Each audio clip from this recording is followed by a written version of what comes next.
Bueno, hola, buenas tardes o buenos días, según nos pille a cada uno.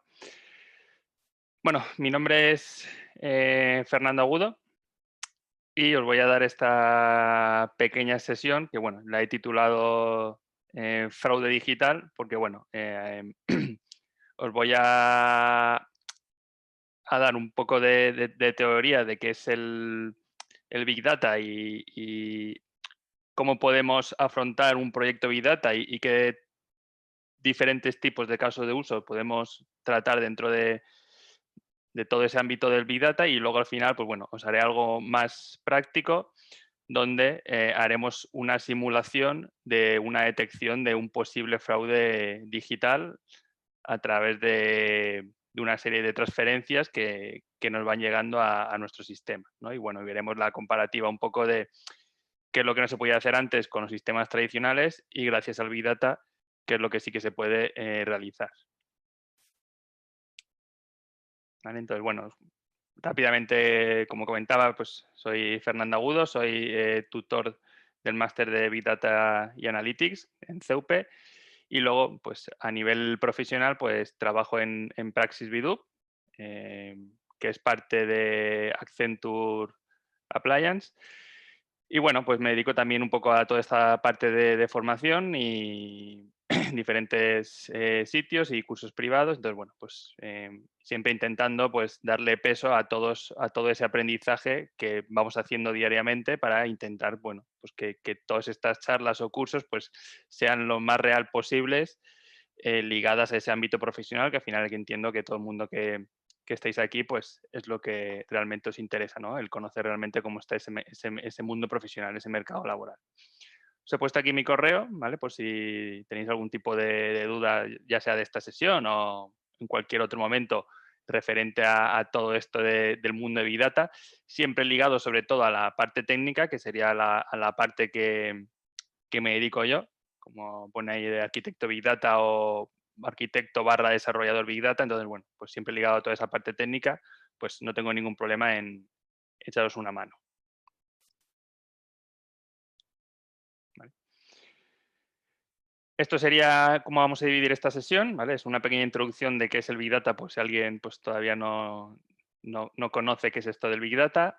Luego, una separación en esos diferentes casos de uso y luego ya entraremos en esa parte más concreta de ese fraude digital en esa demostración que voy a realizar, ¿vale? Esa última demostración, bueno, pues va a ser algo un poco técnico, habrán cosas un poco técnicas que entiendo que dependiendo del perfil que tengáis, pues a lo mejor ahí os perdéis un poco, pero bueno, todo el resto de cosas entiendo que va a dar igual qué tipo de perfil tengáis, que más o menos os debería quedar clara esta sesión y os va a servir, pues eso, para conocer un poco más este ámbito de Big Data aplicado técnicamente pues a esa parte de detección de fraude digital o ya veremos que al final eso se va a poder llevar a cualquier proyecto de procesamiento de datos en streaming.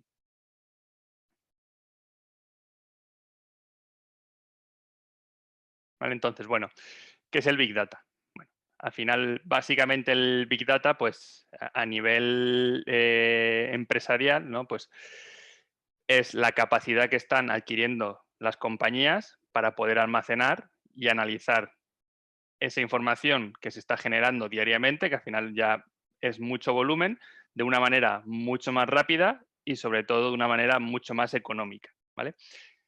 Esto del volumen, pues no es necesariamente la obligación. Si alguien ha leído por ahí, pues antiguamente siempre se comentaban que teníamos tres subes del Big Data, ¿no? Las tres subes del Big Data que eran el volumen, la velocidad y la variedad de esos datos. Si cumplía esas tres subes, pues podríamos decir que es un proyecto Big Data, pero bueno, en este caso ya la parte del volumen ya cae un poco porque básicamente lo que nos aporta este tipo de tecnologías es lo que indica en este segundo párrafo. La posibilidad de almacenar diferentes tipos de información en un mismo lugar y luego correlar toda esa información para poder sacarle ese valor añadido, ese valor de negocio y solventar nuestro caso de uso, ¿vale? ¿Que eso es mucho volumen o poco volumen? Bueno, pues normalmente, como comentamos, al final estamos tratando muchísimo volumen, porque contra más fuentes de información, pues más volumen vamos a tener en nuestro sistema. Pero lo más importante que nos aporta este tipo de tecnologías a día de hoy es esa, la capacidad de poder tener en un mismo sitio datos estructurados, datos no estructurados, vídeos, imágenes, texto plano, redes sociales, todo eso, que cada uno tiene un formato diferente en un mismo sistema y luego con una misma aplicación vamos a poder correlar, unir toda esa información y sacar ese resultado que estemos buscando. Entonces, es ahí la gran potencia que nos da este tipo de tecnologías Big Data. Entonces, ligado a esa parte técnica que comentaba, pues bueno, desde un punto de vista técnico, como comenta aquí abajo, pues es ese conjunto de tecnologías orientadas a almacenar todas esas fuentes de información y a procesar de una manera mucho más rápida toda esa información. ¿Vale? Pues eso sería un poco resumido. Cuando alguien nos pregunta, pero bueno, ¿qué es esto del Big Data? Pues básicamente es, lo dicho, la capacidad que tienen las empresas de poder procesar y de poder almacenar diferentes fuentes de información de una manera mucho más óptima y rápida de lo que se hacía anteriormente. Incluso antes pues había muchas cosas que no éramos capaces de realizar.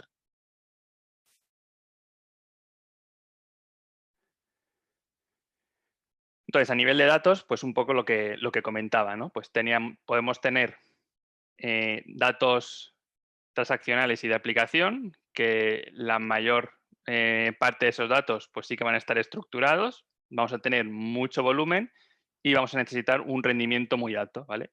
Ejemplo de esto, pues podrían ser las transferencias bancarias, que es lo que nosotros vamos a simular en esa detección de fraude, ¿no? Pues ahí se sabe el formato, ¿no? Es un dato estructurado, se está generando muchísimo volumen, pues todos los clientes que puede tener ese banco, todos los movimientos que están haciendo con su tarjeta de crédito, por ejemplo. Entonces, se necesita un rendimiento muy alto porque desde que se realiza el pago, por ejemplo, hasta que a nosotros nos llega ese mensaje en, nuestro, en nuestro móvil de que se ha generado un movimiento, es prácticamente instantáneo, ¿no? Pues eso supongamos que al final se está haciendo, o sabemos que se está haciendo para millones y millones de clientes, con lo que se están manejando millones de eventos por segundo. Entonces, bueno, pues para ello se necesita este tipo de tecnología porque si no, pues seríamos incapaces de tener esa respuesta tan rápida de milisegundos en generar esa alerta o ese evento de, oye, se ha hecho un pago con esta tarjeta en nuestro dispositivo móvil. Otros datos que podríamos utilizar, los datos de máquina, ¿vale? ¿Qué podrían ser estos datos de máquina? Bueno, pues cualquier dispositivo que está generando información, pues recoger esos datos, ¿no? Pues nuestros servidores, nuestro coche, si pudiéramos monitorizar cada uno de esos aparatos electrónicos que tiene nuestro vehículo. En los trenes se monitoriza cada uno de esos o muchos de los aparatos que tiene un tren para saber e intentar detectar antes de que se produzca cualquier tipo de avería, ¿no? Pues todo eso al final son datos de máquina que se necesita una gran velocidad para ir recuperando esa información. Aquí ya no son tan estructurados, ¿vale? Por eso se pone semiestructurados y bueno, pues al final lo que trataremos es de ingestar toda esa información para luego, pues posteriormente, hacer ese análisis, ¿no? Por ejemplo, el caso que decía de recoger esos datos de esas piezas de cada uno de los trenes que están en movimiento, bueno, pues lo que nos interesa a nosotros es, aparte de monitorizar en tiempo real si cumple alguna anomalía, esa anomalía sabemos que se cumple debido a que previamente hemos ingestado esa información, hemos hecho nuestro análisis y sabemos qué KPIs, ¿no? qué puntos son los que nos van a indicar que ese evento que me ha llegado lo podemos calificar como un evento anómalo, ¿no? Pues bueno, gracias a que previamente hemos hecho un análisis de esa información. Más datos que podríamos utilizar en un proyecto Big Data, los datos sociales, ¿vale? Pues las redes sociales, algo también bastante habitual, sobre todo para conocer el perfil del cliente. Pues si somos capaces, si tenemos permisos de acceder a sus redes sociales, bueno, pues debido a ello, pues seremos capaces de hacernos una visión o intentar llegar a esa visión de 360 de nuestro cliente con todos esos gustos que ese cliente tiene. Aquí el mayor hándicap pues sería que esos datos son desestructurados, ¿no? Totalmente desestructurados. Pues Twitter tendrá un formato, si es de Facebook tendrá otro formato, si es de Instagram tendrá otro formato. Bueno, al final cada uno tendrá un formato diferente que habrá que unificar de alguna manera en nuestro sistema cuando queramos correlar esa información. Y luego tendríamos el contenido empresarial, ¿vale? Que al final, pues digamos que sería el resto de cosas, ¿no? Pues toda esa documentación que tienen las compañías, ya sea a nivel de empleados, para poder analizar y hacer un seguimiento más exhaustivo, por ejemplo, del plan de formación de cada uno de nuestros empleados, a la hora de generar ofertas de empleo, pues candidatos, tener una buena base de datos bien estructurada y bien, digamos, indexada y analizada para que sea mucho más dinámico el encontrar a esos candidatos posibles. Bueno, pues todo esto al final sería esa parte de contenido empresarial donde volveríamos a tener datos desestructurados porque tendríamos pues, diferentes formatos, diferentes ficheros, PDF, Word, uno de currículum, el otro de su vida laboral. Bueno, cada uno tendría un formato diferente y es donde, pues igual, entraríamos a almacenar esa información en nuestro sistema. Entonces, todo esto, ¿vale?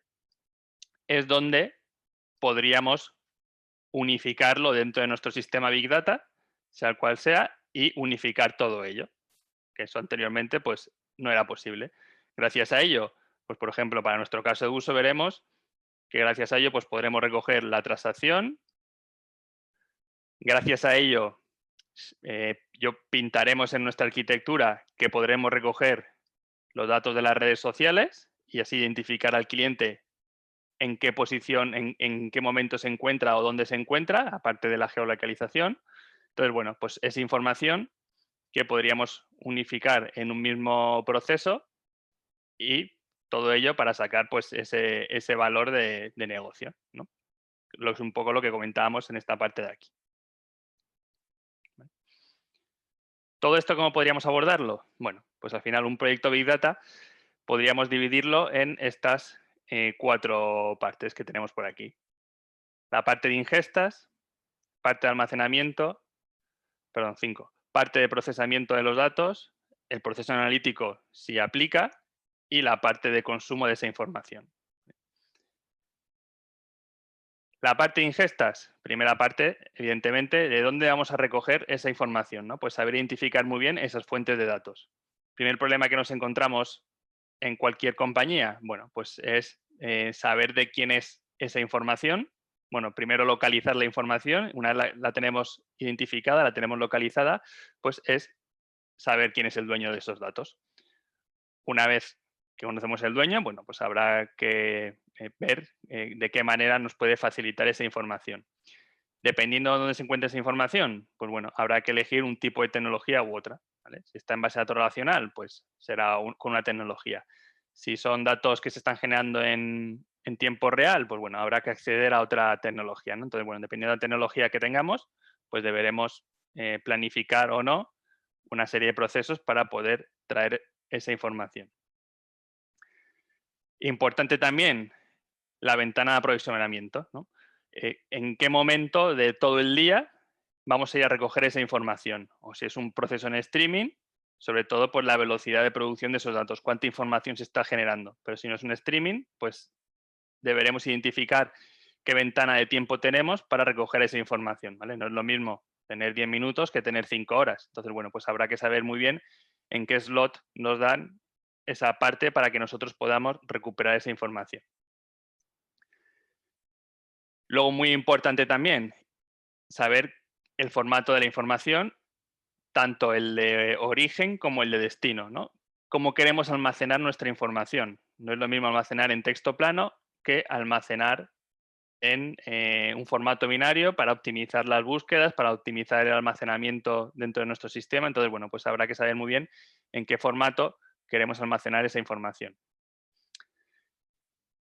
Y luego, bueno, pues también saber qué vamos a hacer. Si vamos a hacer una ETL, si hacer un LT, ¿no? Si vamos a extraer transformar y cargar, si solo vamos a extraer y luego cargar, bueno, pues ya eso ya dependerá un poco del caso de uso que vayamos a montar, ¿no? Pero bueno, lo importante a nivel de ingestas sería identificar las fuentes de datos, saber quién es el propietario y saber qué tecnología vamos a poder utilizar para poder extraer esa información. A partir de ahí ya, pues digamos que son cosas más no de negocio, sino de compañía, ¿no? De saber, pues, eso, el formato en que están esos datos, en el tiempo que tenemos para podernos traer esa información, ese análisis de impacto sobre ese proceso que vamos a realizar, etcétera, etcétera.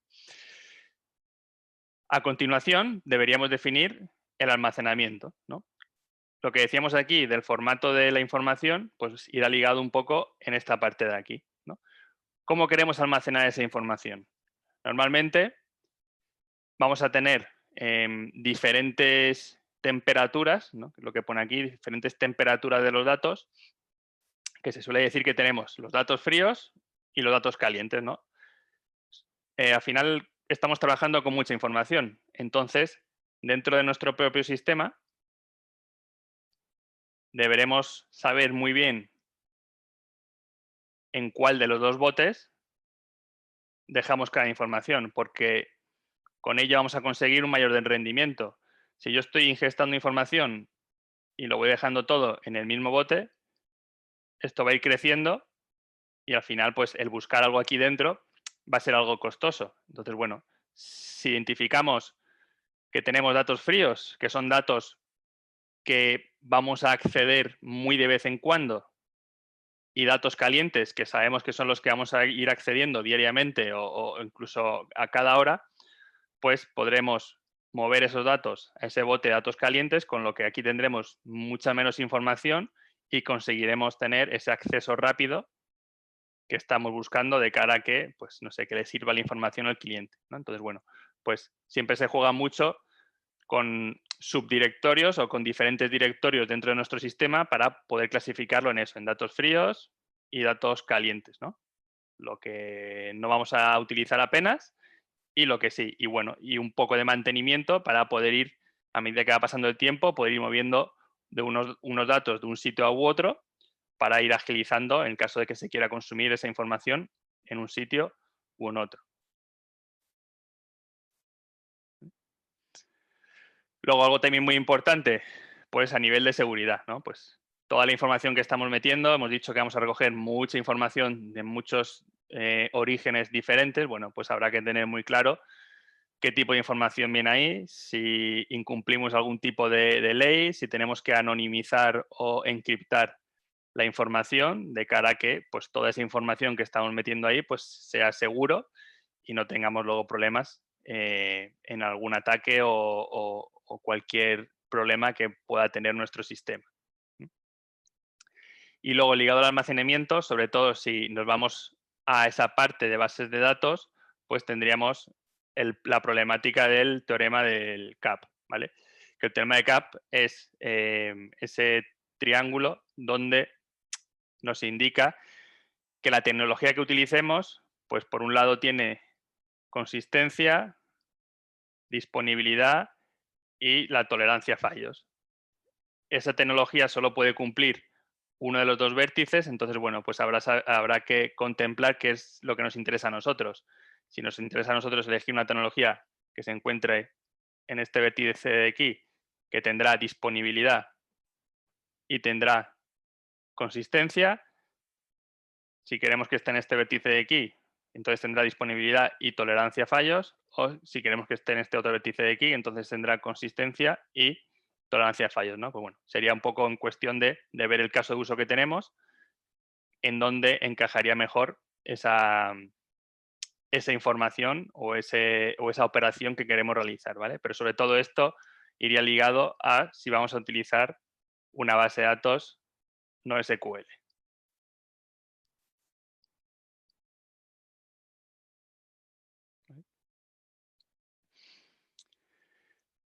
Una vez que tenemos claro dónde queremos almacenar la información, bueno, pues pasaríamos a la parte de procesamiento de los datos, ¿no? Pues operaciones típicas que deberíamos hacer, sobre todo porque estamos trabajando con mucha información, pues limpieza de los datos, ¿vale? Contra más información limpiemos y más claro dejemos eso, pues menos cajón basura va a ser ese repositorio de datos. Ten en cuenta que vamos a generar muchísima información, entonces tiene que ser una información clara, una información limpia, que nos sea luego muy fácil de recuperar y de entender esa información. Entonces, para ello, pues posiblemente tengamos que normalizar algún tipo de dato, hacer esa parte que hemos dicho antes de la ETL, de la extracción, carga y transformación. Y en el caso de que sea un procesamiento en streaming, pues igual lo que hemos dicho antes, esa velocidad de procesamiento de consumo, de saber cuánta información necesitamos procesar cada segundo para sobre todo dotar a nuestro sistema de ese hardware, de esos recursos necesarios para tener esa unidad de tiempo que hemos estimado en que vamos a ser capaces de procesar esos 100.000 eventos por segundo que me están llegando al sistema. Hasta aquí, digamos que sería un proyecto Big Data al uso, o sobre todo lo que en mayor parte se esté realizando, ¿vale? Que es extracción de un sitio, preparo la información y lo dejo en otro sitio. Y luego, bueno, pues tendríamos una segunda vía que sería el procesamiento analítico, donde ahí ya pues entraría sobre todo el uso de librerías de Machine Learning, ¿no? Pues como puede ser la de la tecnología Spark, H2O, bueno, el hecho es analizar toda esa información que estamos generando para sacar ya realmente ese valor de negocio que solventa nuestro caso de uso.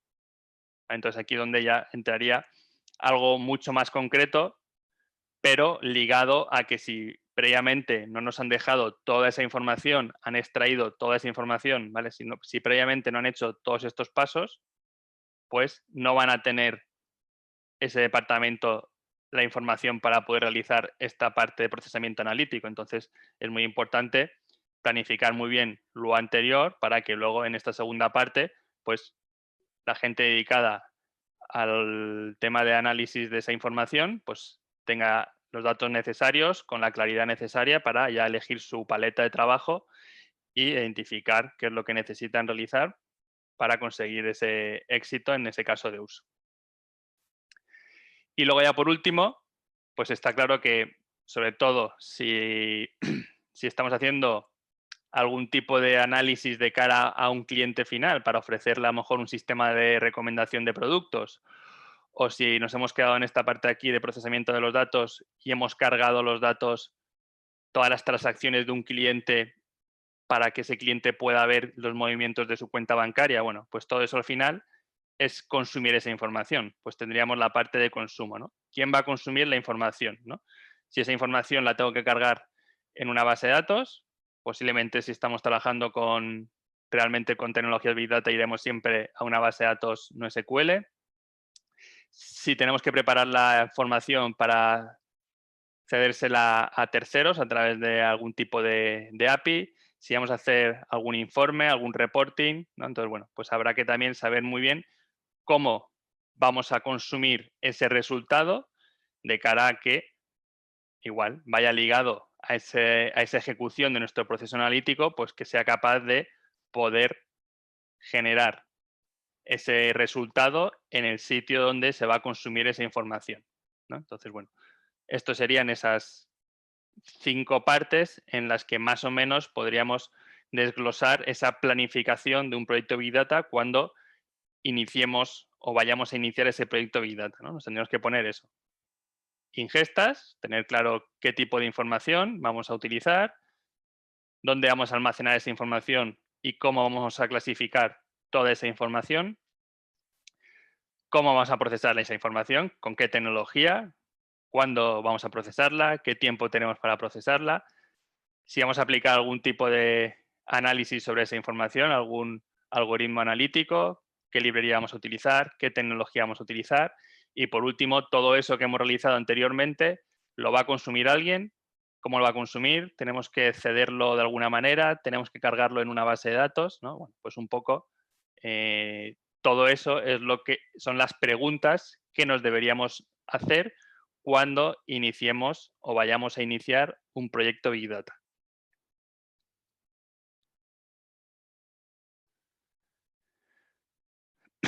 Perdón, no he dicho nada, pero en cualquier momento, si tenéis alguna pregunta, yo de vez en cuando voy mirando aquí el chat, o si no, también podéis entrar en voz y cortarme, ¿vale? No tengáis problema en pararme en cualquier momento.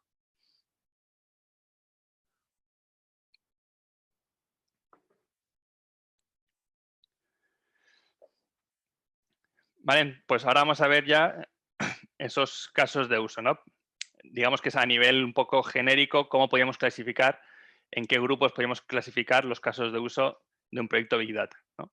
Yo lo he clasificado en 5, ¿vale? Tendríamos exploración, que sería, digamos, el más básico o el más estándar, que de lo que se trata es de almacenar mucha información, diferentes formatos de información en nuestro sistema, controlar todo lo que decíamos de seguridad, de encriptación de esos datos, de anonimización de esos datos, de normalización, de clasificación, ¿no? Pues preparar toda esa información dentro de nuestro sistema para luego consumir esa información, ¿vale? Entonces este sería, digamos, el más genérico, todo para adentro, y ahí ya nosotros pues veremos realmente para qué queremos toda esa información que tenemos ahí y la explotaremos y le daremos el valor que creamos conveniente, ¿vale? Pero no habría, digamos, algo concreto que solventara ese caso de uso. Luego tendríamos la vista 360, orientada siempre a cliente, ¿no? Pues tener la vista 360 de nuestro cliente. ¿Cómo podríamos obtener esto? Bueno, pues parecido al anterior, pero orientado al cliente, ¿no? Recoger toda la información posible que tengamos de nuestro cliente, ya sea de las compras que está haciendo, de las redes sociales que tiene ese cliente, de posibles encuestas que haya tenido, posibles clientes que cumplan características parecidas a nuestro cliente, ¿no? Bueno, pues todo lo que podamos unir a un cliente determinado, pues tendríamos su vista 360.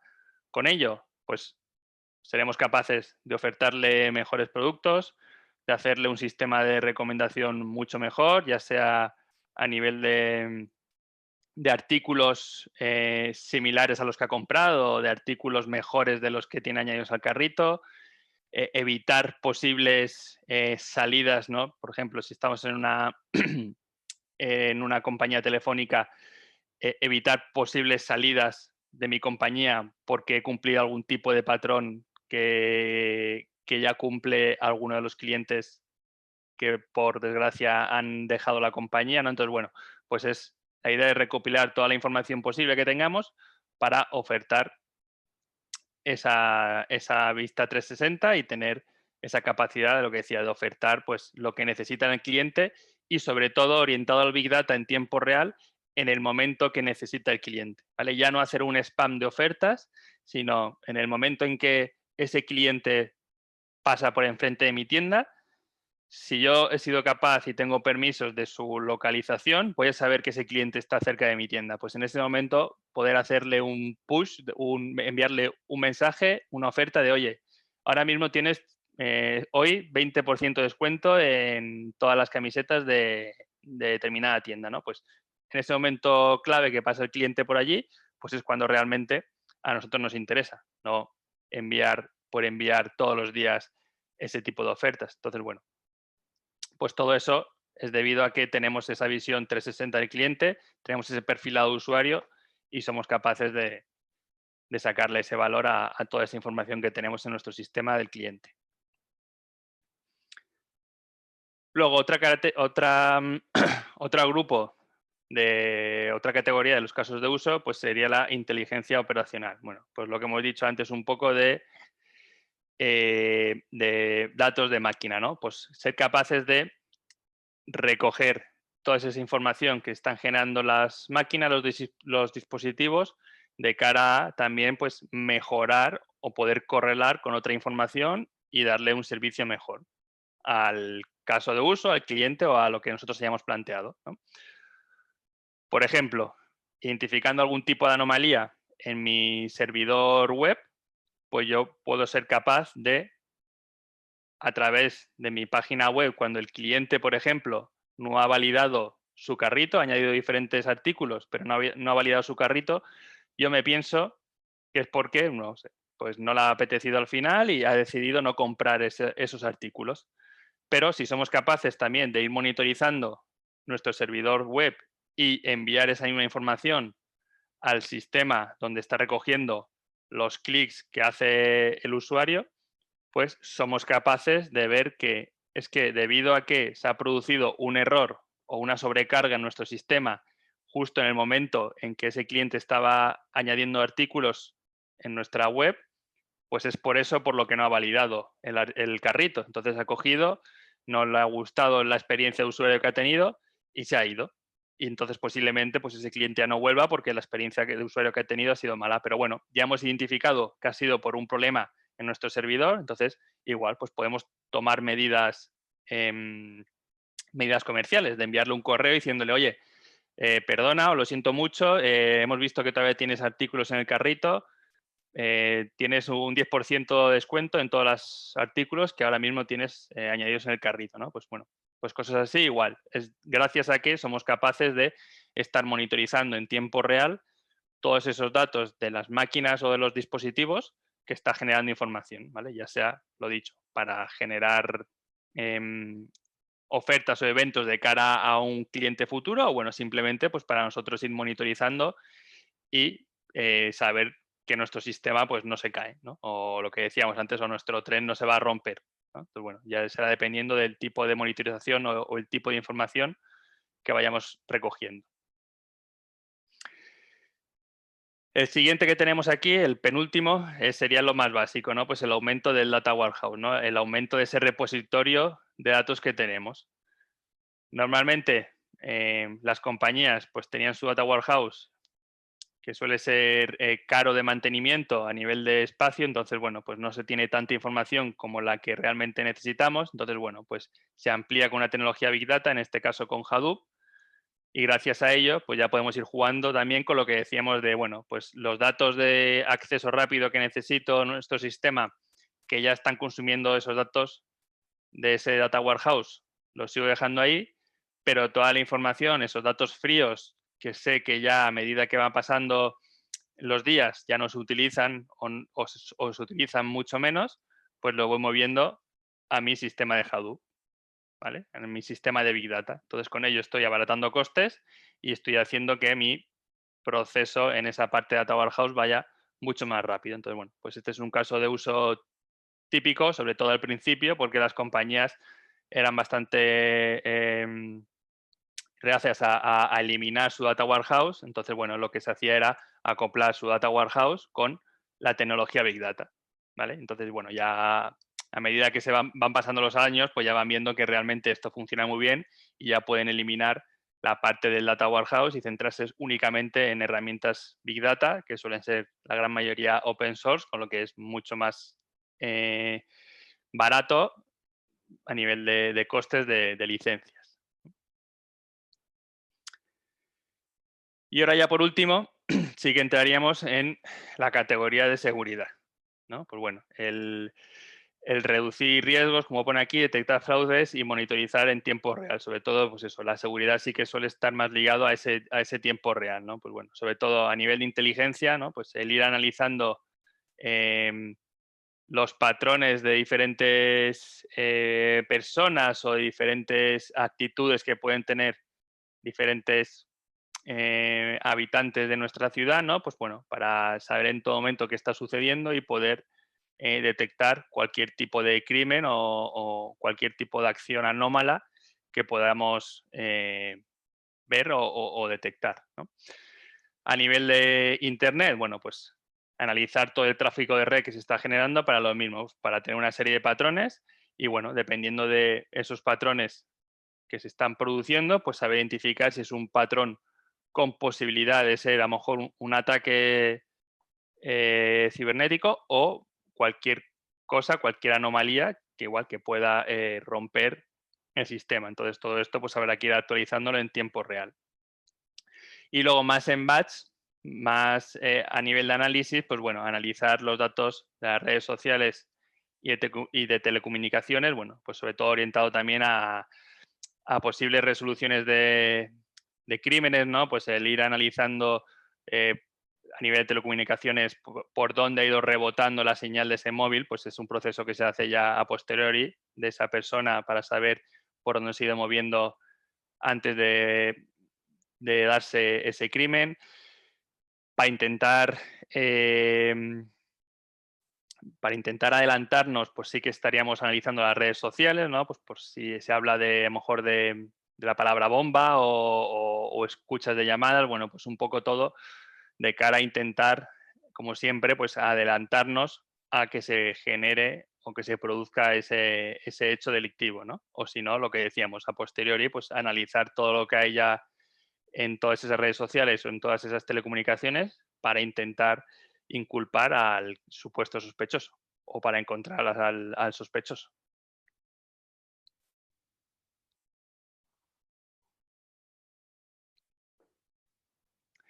Entonces, de cara a resolver nuestro caso de uso de fraude en transferencias bancarias o en movimientos de tarjetas, al final lo que tenemos, principalmente la manera de detectar eso, son dos fases, ¿no? Tenemos la detección del comportamiento anómalo, pues lo haremos nosotros o lo hará la máquina, ¿no? En este caso, pues lo hará la máquina, ¿no? Pero tenemos que nosotros identificar y darle las pautas para saber si es o no anómalo y luego, dependiendo de lo que hayamos identificado, pues tomar la decisión de qué hacemos con ese evento, con esa acción, ¿no? Que llamamos a la policía, cancelamos la tarjeta, ¿no? Pues digamos que es la acción tras esa detección de un posible evento anómalo, ¿no? Y aquí tenemos un ejemplo coloquial, ¿no?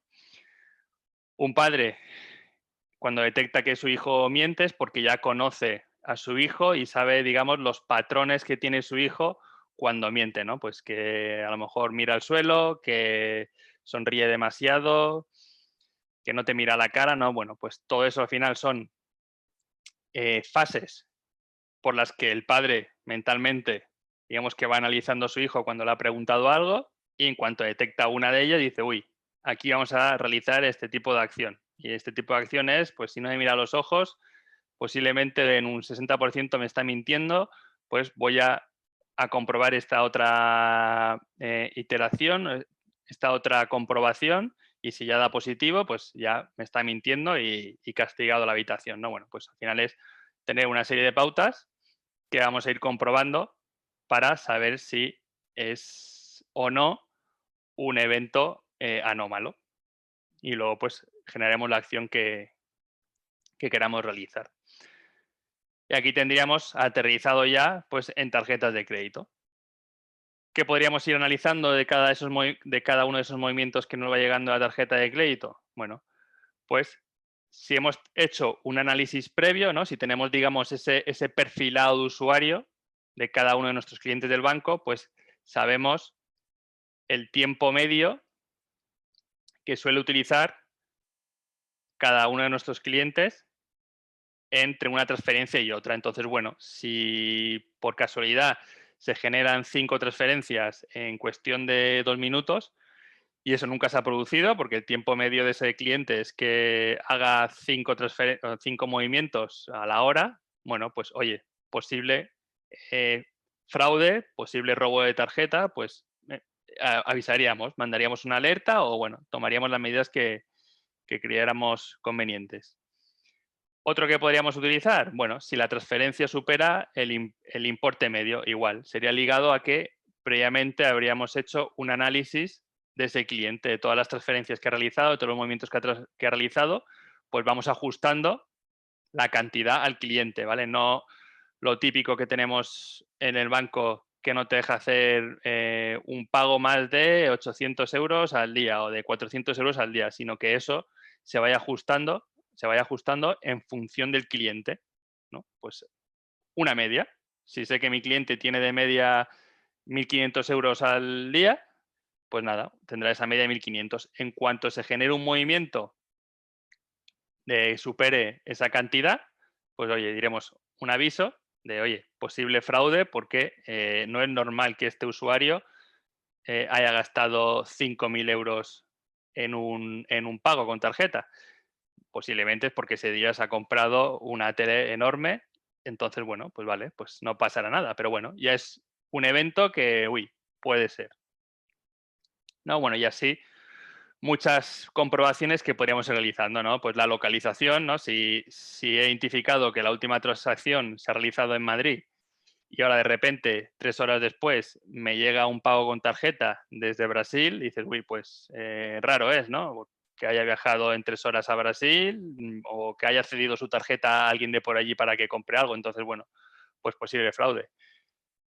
Que las IPs que utiliza esa persona cuando hace transferencias, pues no esté dentro de las IPs que él suele utilizar, pues igual. Oye, puede ser que te hayas metido en el ordenador de tu primo que nunca lo veías. Bueno, pues podría ser, pero bueno, lo más normal será igual ponerle un check de, oye, posible alerta, posible detección de fraude, ¿no?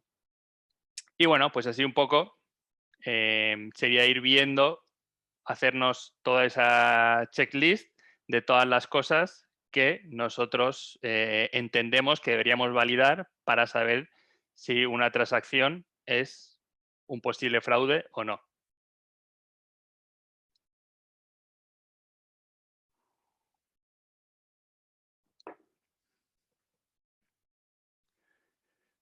Vale, pues vamos a ver bueno, voy un momento aquí al chat que me están preguntando las diapositivas. Pues se la pasaré a la escuela y ya que se encargue ellos de transferirlas, porque no sé muy bien en esta sesión dónde se pueden colgar.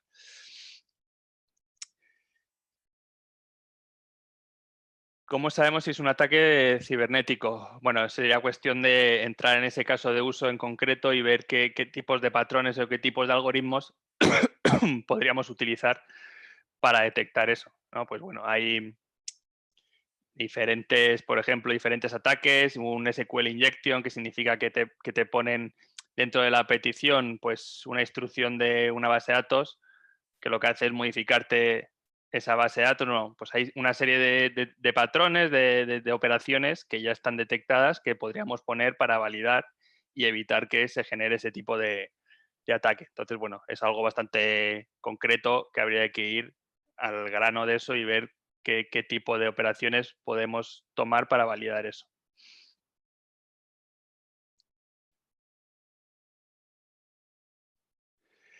Lo que preguntan por aquí, si esta tecnología puede interferir con ciertos aspectos de la privacidad personal o no. Privacidad personal o no. Hombre, en principio no. Aquí cada uno, todo lo que estoy contando yo es supuestamente si ya hemos dado permiso para ceder esa información. ¿Vale? Si yo me instalo mi aplicación del banco, por ejemplo, y le doy a aceptar, si me leo los permisos, bueno, pues estoy dándole permiso a que acceda a mi geolocalización, ¿no? Pues porque a mí me interesa que luego me lleguen ofertas o me lleguen eventos de donde he hecho esa compra o lo que sea, ¿no? Bueno, al final, si nosotros permitimos que acceda a esa información o cuando nosotros nos logamos a una página web que nos pregunta qué quieres por correo, logarte con Facebook, con la cuenta de Facebook, con la cuenta de Twitter, bueno, pues al final te lo hagas con la cuenta de Facebook, lo que estás consiguiendo es que esa compañía te lo habrá puesto por ahí claramente o no claramente, pero bueno, estará puesto que estás dejándole que sea capaz de leer lo que tienes en el muro, ¿vale? A lo mejor no extraer la información, pero ver lo que tiene en el muro sí. Entonces, bueno, pues dependiendo del sitio donde entres, tú estarás validando una cosa u otra. Entonces, todo esto que estoy contando yo es suponiendo que hemos dado permiso para recoger esa información. Si no tenemos permiso, no voy a poder saber en qué geolocalizar a mi usuario, ¿vale? Porque no me ha dado permiso, entonces no puedo saber dónde está. Entonces, bueno, todo eso pues sería una cuestión aparte, sobre todo por la LOPD, ¿no? Por la Ley de Protección de Datos, pues habría que ver realmente a qué información se puede acceder, a qué no, y a la que sea que sí, pues que el usuario nos haya validado que podemos acceder a esa información. Bueno, entonces vamos a ver ya la pequeña demostración. Bueno, lo que se trata aquí es, pues un poco la historia esta que he contado de la detección de fraude, pues verlo de manera práctica, ¿no? Entonces lo que vamos a a mostrar es digamos, una pequeña demostración o algo bastante acotado y algo simulado en algunos aspectos de detección en tiempo real de un posible ataque de phishing, ¿vale? Un posible ataque de phishing es un posible ataque de suplantación de identidad. Bueno, pues que haya utilizado en algún momento nuestra tarjeta debido a que nosotros, pues por ejemplo, nos ha llegado un correo suponiendo que era la cuenta del banco real y nos han hecho meter allí nuestra información de la tarjeta para validar no sé qué y resulta que no era la cuenta del banco, sino que por debajo se han quedado con nuestra información, entonces pues ya son capaces de suplantar nuestra identidad porque se ha llevado la información con nuestro PIN y con nuestro número de cuenta, ¿no? Pues bueno, la manera de detectar esto, nosotros lo vamos a hacer en función de lo que comentábamos por aquí. En alguna de estas instrucciones que hemos puesto aquí, pues utilizaremos alguna de ellas, ¿no? En concreto una, que ahora veremos cuál es, ¿vale? Pero bueno, que podríamos al final lo que he dicho, montarnos allí la checklist y ver cuáles son las que deberíamos montar para detectar si eso ha sido un tipo de fraude o no. Entonces, ¿qué problemas tenemos en los sistemas actuales? Bueno, pues los sistemas actuales al final, o los que ya no son tan actuales, ¿vale? Pero los que todavía llevan tecnologías que no son tecnologías Big Data, que no son tecnologías de la época, digamos, moderna y de la época del Big Data, pues es que, por ejemplo, a redes sociales no pueden acceder, ¿no? Pues podrán acceder, pero de alguna otra manera y no pueden llevarlo a un mismo sistema. No puede recoger información de dispositivos móviles y dejarlo en un mismo sistema. Sí que tienen la capacidad de, al final, por ejemplo, en el banco, de ir recogiendo sus transacciones que se están realizando, pero es muchísimo más lento, ¿vale? No son capaces, a lo mejor, de en tiempo real, de pues enviarte ese mensaje de, oye, se ha realizado este movimiento, ¿no? Lo mismo con las transferencias, entonces al final lo que nos encontramos es con incapacidad de recoger diferentes fuentes de información que nos podrían ayudar a hacer esa checklist de posibles cosas a validar para detectar si es un fraude o no. Y luego, por otra parte, que es muy lento el proceso. Entonces, bueno, al ser lento, posiblemente cuando hayamos detectado ese fraude, pues han pasado ya unos cuantos minutos o unas cuantas horas y ya nos han vaciado la cuenta. Entonces, bueno, en este caso sí que es muy sensible el ser lo más rápido posible para poder evitar esto que tenemos aquí en el dibujo, ¿no? Pues el evitar que cuando ya hayamos hecho la cuenta, ¿no? La detección de ese evento, pues que vayamos a mirar nuestra cuenta y ya pues todo el dinero haya volado, sabiendo que, por ejemplo, como yo de aquí, uno estaba en Brasil y otro estaba en España, pues bueno, ahí ya se habría visto claramente que si he recibido dos eventos, lo que decíamos, uno en España y otro en Brasil, bueno, pues ahí es momento de cortar la cuenta o de bloquear la cuenta porque posiblemente pues estén saqueando nuestra cuenta, ¿no? Entonces, bueno, pues todo ello al final lo que necesitamos es tener esa velocidad para detectar eso lo antes posible. Y todo ello resuelto con tecnologías Big Data, pues podríamos resolverlo, por ejemplo, a nivel de almacenamiento y procesamiento con Hadoop, que es a nivel de almacenamiento, y con Spark a nivel de procesamiento. ¿Con esto que tenemos ya? Bueno, pues posibilidad de acceder a diferentes fuentes de información, ¿vale? Diferentes sitios y almacenarlo todo en un mismo dispositivo para poder correr la información. Y a su vez, pues mayor velocidad o mucha mayor velocidad de lo que teníamos antes. Entonces ya pues podríamos detectar mucho antes ese posible fraude, ¿vale? Pues ya podremos acceder a redes sociales si nos da el permiso para saber qué tipo de gustos le gusta a ese cliente. Si nos ha dado permiso a geolocalizarle, podríamos recuperar en dónde se encuentra ese cliente, ¿no? Pues bueno, todo ello al final, aunque estemos cediendo información personal, bueno, pues estamos beneficiándonos, en este caso, de que el banco pues va a ser capaz de detectar mucho antes ese posible fraude que nos están haciendo en nuestra cuenta bancaria. ¿Vale? Bueno, pues pasamos aquí a la implementación en sí. Entonces, lo que vamos a implementar en nuestro proceso es un proceso batch, ¿vale? Un proceso, llamémoslo analítico, que va a recoger todo el histórico de transacciones realizadas por los diferentes clientes y va a obtener la media de esas cantidades de esos movimientos que se han realizado, ¿vale? Y va a ser ese check el que utilicemos para detectar o para marcar como evento anómalo ese movimiento de transacción que nos llegue, ¿no? Entonces, bueno, si la media sale, lo que decíamos antes, si la media sale de 100 euros por movimiento y me llega un movimiento de 110, pues bueno, yo lo voy a marcar como que es un posible caso de fraude. Entonces, bueno, pues nosotros mandaríamos una alerta, un mensaje al usuario diciéndole, oye, está realizando una transferencia que se sale de lo normal, de X euros.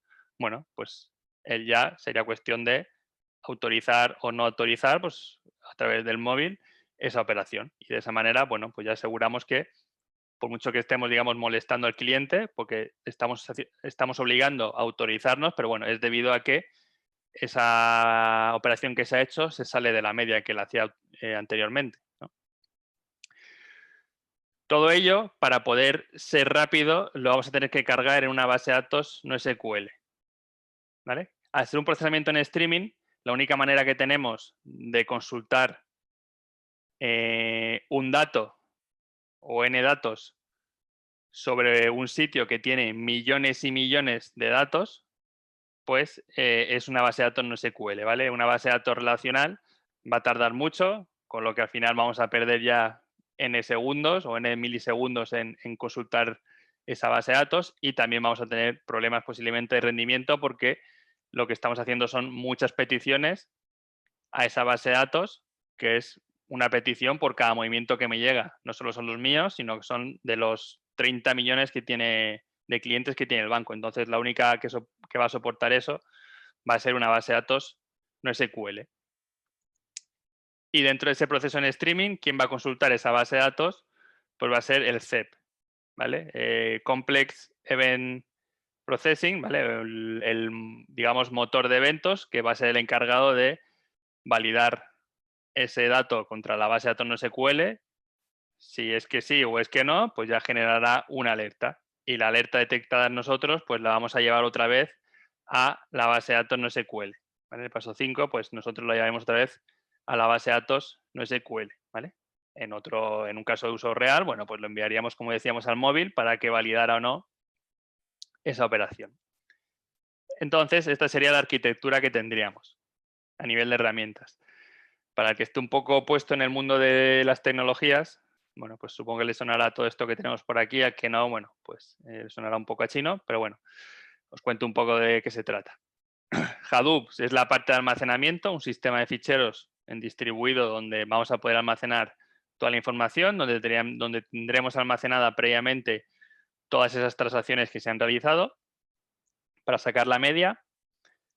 Con la herramienta de Hive, que es un intérprete que a través de SQL es capaz de procesar en distribuido sobre la tecnología de Hadoop, cargaremos los datos a la base de datos de MongoDB.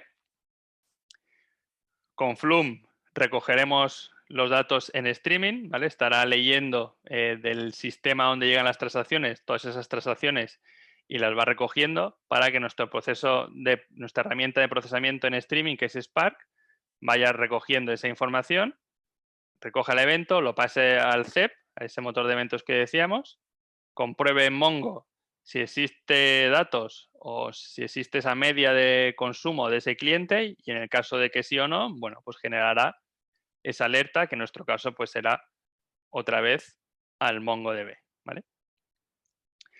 Lo que habría que hacer aquí, que también lo he omitido por simplicidad, es que dato que nos llegara nuevo, pues deberíamos meterlo otra vez en la parte del sistema de ficheros de Hadoop para que diariamente se generara un proceso que actualizara esa media, ¿no? O actualizar esa media en tiempo real cuando pasamos por aquí, ¿no? Pues para que a lo mejor antes cobraba 1.000 euros y ahora cobro 2.000, bueno, pues mi nivel de vida ha subido y ahora diariamente pues mis transacciones, mis movimientos con la tarjeta pues son mucho mayores. Entonces, bueno, pues habrá que ir actualizando eso en tiempo real para mejorar mucho más pues esas prestaciones que le estamos dando al cliente. ¿vale? Entonces, bueno, pues voy a empezar ya la demo, que se nos va el tiempo. A ver. Esto que tenemos aquí, ¿vale? Es un clúster de Hadoop, ¿vale? Es una máquina virtual, pero bueno, yo voy a darle nombre como si fuera un entorno real. Es un clúster de Hadoop donde tenemos todas las tecnologías Big Data necesarias para implementar esa arquitectura que hemos visto. Entonces, lo primero que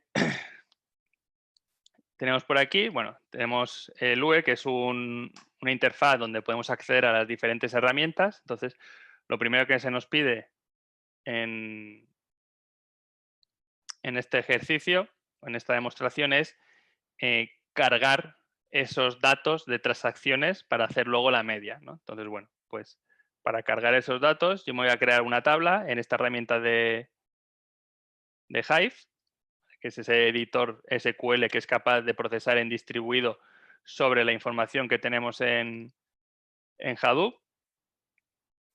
Entonces, bueno, pues me voy a crear la base de datos de transacciones con la tabla. Como veis aquí a la izquierda está la base de datos de default. Pues voy a poner aquí las instrucciones de crear la base de datos de demo y luego crear esta tabla de transacciones.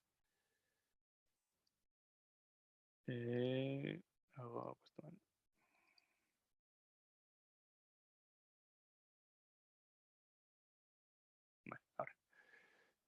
Aquí actualizar y ahora aquí ya me aparece la base de datos de demo y dentro me aparece la tabla de transacciones, ¿vale? Que tiene un campo que es un identificador, el timestamp, la cantidad que es de tipo double, el detalle, la localidad, ¿vale? Si yo pincho encima, me saca un ejemplo de los datos que hay, aquí, a la I, y no hay nada, ¿vale?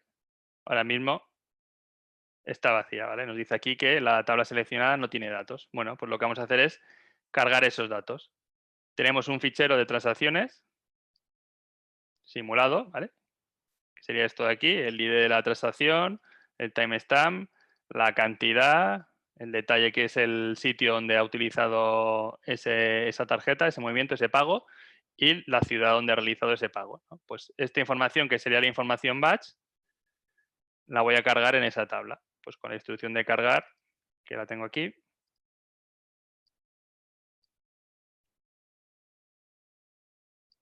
Borrar esto ya.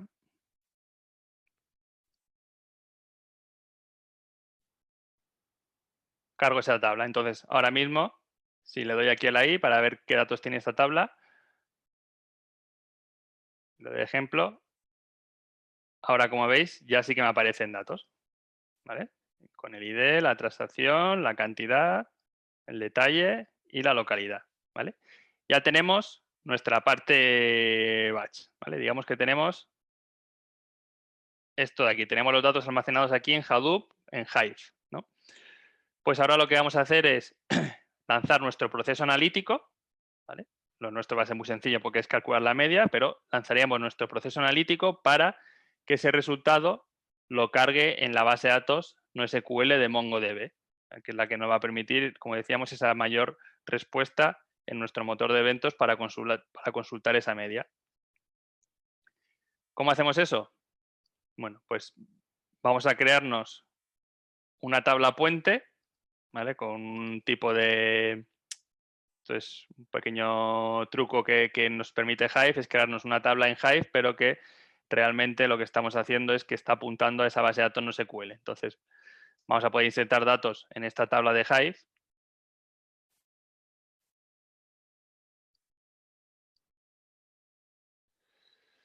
Perdonad. Para poder utilizar esto hay que poner estas librerías, ¿vale? Os decía que es algo que no viene de serie.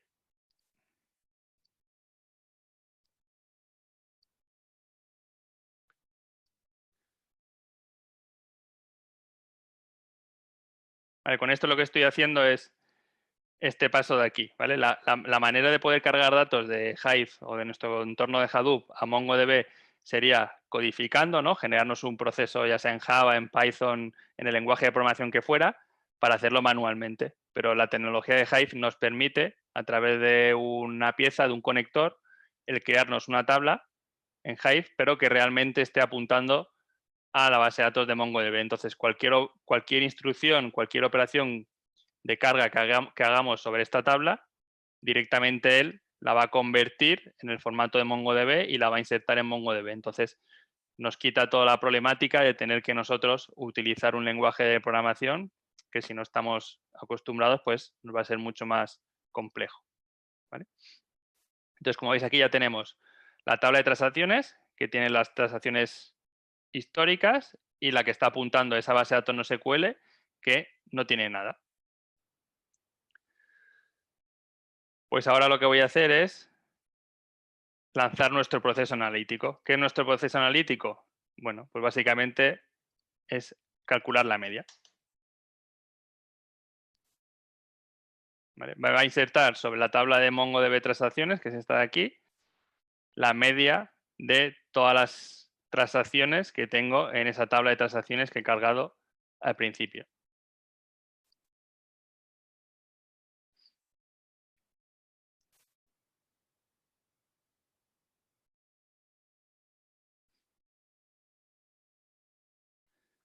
Se va a tardar un poco más. Mientras tanto, os enseño por aquí. Esto sería un cliente para conectarnos a esa base de datos de MongoDB, ¿vale? Donde veis que tenemos dos bases de datos, admin y local. Pues ahora veremos que cuando termine nuestro proceso, va a aparecer aquí una base de datos de demo y dentro pues tendremos esa colección con la información de esos clientes, la media de sus clientes.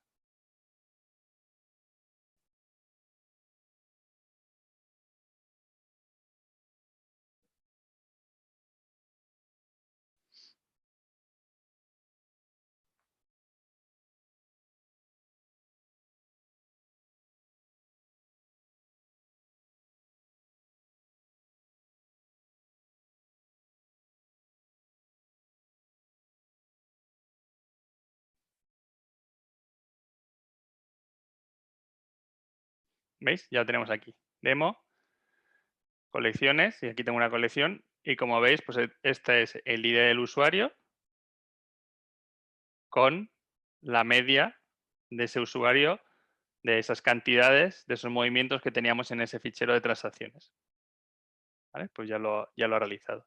Entonces, ¿ahora qué tenemos? Ya tenemos nuestro proceso batch que generó la media y lo ha cargado en la base de datos de MongoDB. ¿Vale? Pues ahora vamos a ver la parte del CEP, ¿vale? La parte de procesamiento. Pues la parte de procesamiento, que lo tenemos en Spark,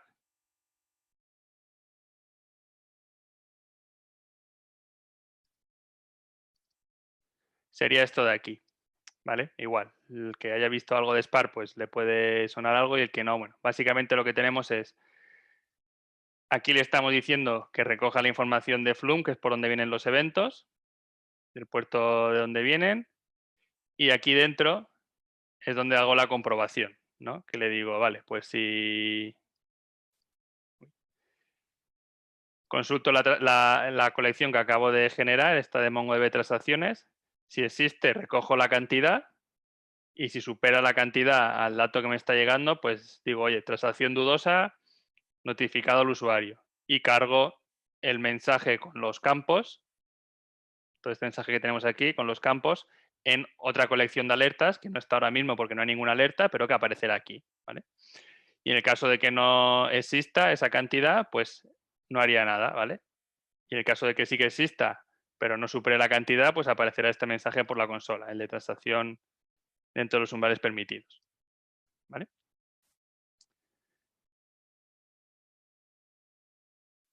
Entonces ahora ya, bueno, pues sería ejecutar la parte de Spark para lanzar nuestro proceso.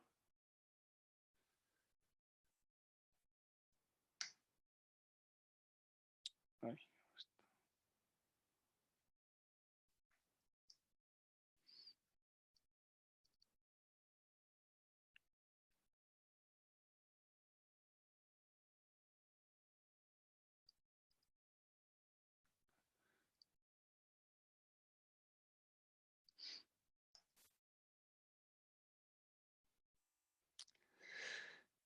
Vale, estoy arrancado. Estaría en la consola de Spark para poder lanzar este proceso.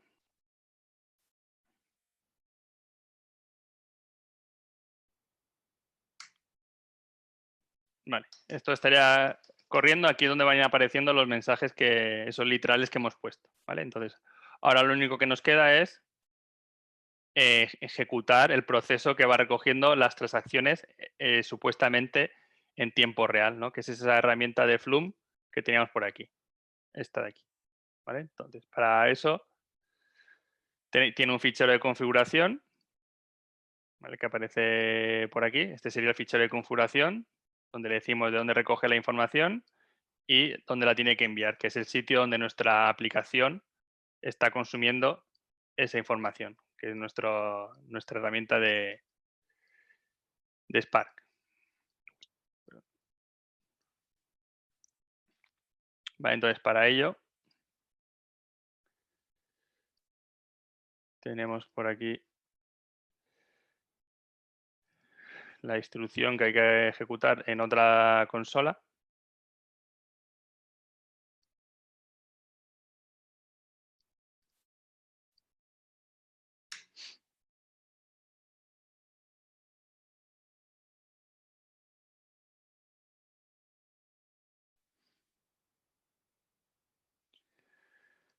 Vale, pues ahora aquí ya debería empezar a aparecer hemos puesto cada 60 segundos procesará esos datos que está cogiendo en streaming, ¿veis? Pues aquí han aparecido ya los mensajes de todas esas transacciones que ha leído nuestro proceso de Flume. Dentro de los umbrales permitidos, notificado al usuario, ¿vale? Pues si ahora vemos en la colección de Mongo de alertas, tendrá que haber varias alertas porque tenemos aquí varios mensajes de transacción dudosa. Pues si me voy al cliente de Mongo, le doy aquí a refrescar, ¿veis? Ya nos aparece aquí colección de alertas y tenemos aquí ya la información. Pues este ID de usuario, transacción no confirmada, supera los umbrales del usuario de 226, el concepto, la localidad y la cantidad de esa transacción, ¿vale? La media era 226, la cantidad ahora es 252, por eso ha generado la alerta. Igual que esto de por aquí, 105 y ahora la cantidad ha sido de 300, ¿no? Pues bueno. Y esto ya estaría corriendo continuamente, ya se está ejecutando continuamente. Si yo ahora me vengo por aquí, estoy leyendo en mi agente de Flume, esa pieza que está recogiendo los datos, simulando los datos en streaming, está monitorizando todo el rato este directorio que tenemos aquí, ¿vale? Cualquier directorio, cualquier fichero que entre aquí, coge y lo lee. Entonces, bueno, yo puedo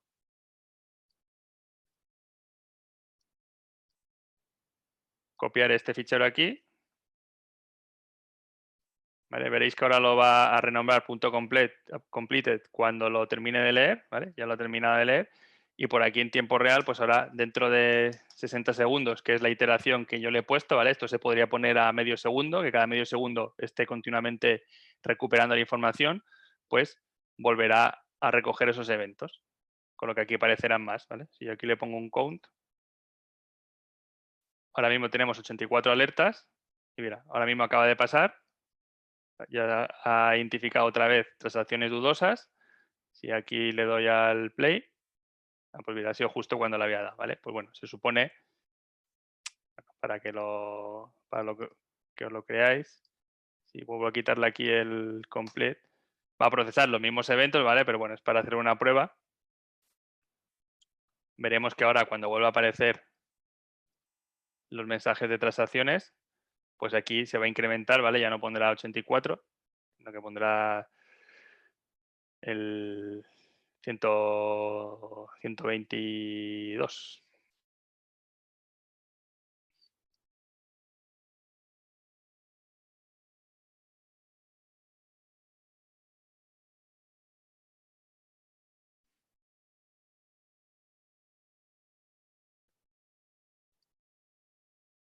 Vale, ya ha pasado. No sé, aquí me ha salido ya un error. Tendría que ver qué pasa por ahí. Vale. Ah, no, mira, ha detectado menos. No es igual el fichero.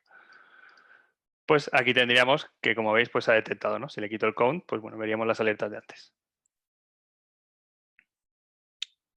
¿vale? Pues esto sería un poco esa simulación de esa arquitectura que tenemos aquí y al final esto pues se puede exportar a cualquier tipo de arquitectura en streaming. Lo nuestro ahora mismo es detección de fraude, o lo hemos llamado así, porque los datos que estamos recibiendo o simulando son transacciones y porque yo aquí en mi CEP, en mi parte de Spare Streaming, estoy haciendo esa lógica, pero podríamos llevarlo a cualquier otra a cualquier otro caso de uso que sea en streaming, por ejemplo, eh, no sé, pues es que decíamos antes, me deja bloqueado. No sé, ahora mismo no, no me sale otro ejemplo, pero bueno, al final cualquier cosa que sea recoger en streaming, pues bueno, lo que decíamos de sí, de los trenes, ¿no? Pues vamos recogiendo información de los trenes, del estado de cada una de esas piezas que tiene nuestro tren que estamos monitorizando. Aquí lo procesamos, validamos con lo que nosotros hemos indicado que habrá que validar para saber si es una herramienta que posiblemente se vaya a romper o no. Y cuando validamos, si es que sí, pues nada, notificamos o generamos donde tengamos que generar el siguiente paso, ¿no? Entonces, bueno, al final esto se puede extrapolar a cualquier tipo de caso de uso en streaming porque normalmente siempre vamos a tener un origen, o no, siempre vamos a tener un origen, sea Flume o sea Kafka, que sería otra, o sea la herramienta que sea. Podríamos poner nuestros pares streaming. Si queremos consultar información dentro de este streaming, tendremos que tener una base de datos no SQL, ¿vale? Sea MongoDB, HBase, Cassandra o la que sea. Y ya si queremos aplicarle un proceso batch analítico, pues bueno, llevaríamos la información a Hadoop y ahí, bueno, pues ya será cuestión de decidir si se realiza otra vez con Hive, si lo hacemos con Spark aquí también, bueno, pero bueno, que lo dicho, al final es un caso de uso, un ejemplo sencillo que nos puede servir de base para poder implementar cualquier tipo de arquitectura en streaming con tecnologías Big Data.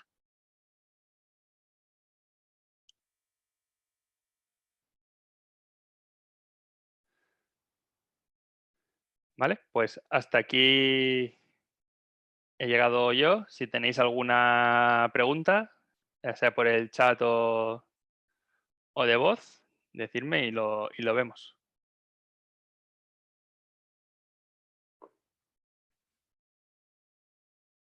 No, todos los programas que hemos visto son programas de Apache Open Source, ¿vale? No tiene ningún tipo de licencia, tanto Spark como Hadoop. He dicho por aquí, a ver, que ponga la foto otra vez. Flume no, Hadoop tampoco, Hive tampoco, Spark tampoco.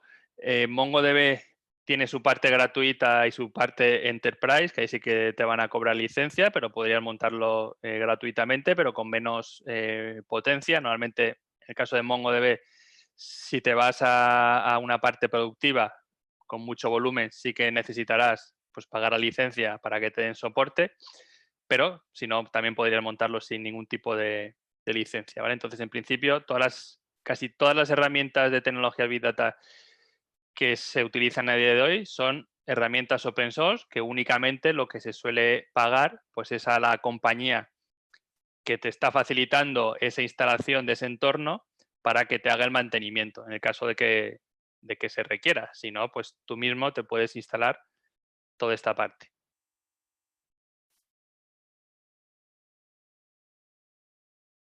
Sí, libre descarga.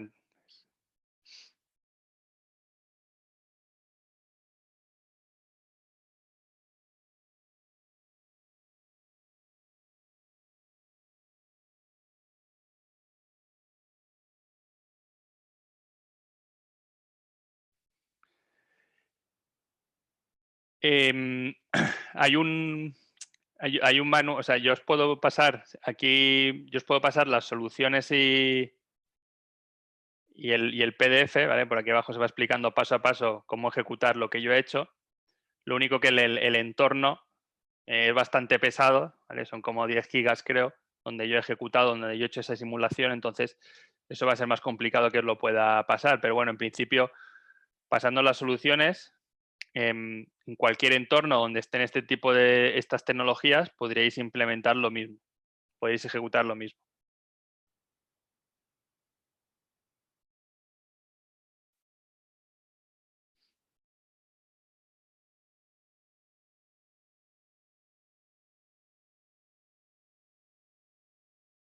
Si alguien está interesado en intentar ejecutar esto, bueno, pues que me escriba un correo a mí personalmente, ¿vale? Y intentamos buscar la forma, ¿vale? Al correo que os he puesto aquí.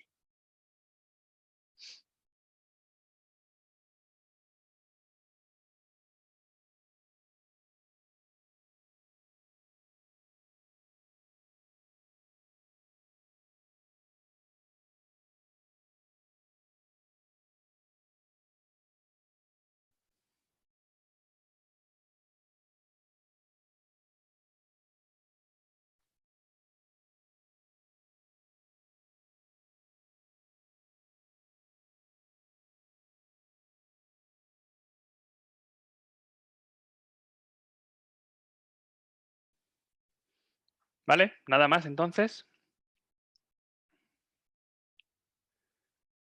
Bueno, pues muchas gracias a todos y lo dicho, cualquier duda o cosa que os pueda surgir, pues aquí tenéis mi correo.